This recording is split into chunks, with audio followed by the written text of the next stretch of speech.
Somewhere out there, the sun is shining on a little puddle that's just part of something that we call the water cycle.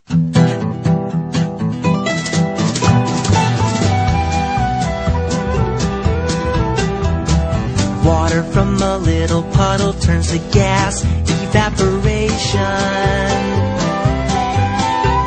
The gas forms into puffy clouds, condensation. The clouds get heavy and the rain pours down, precipitation, and more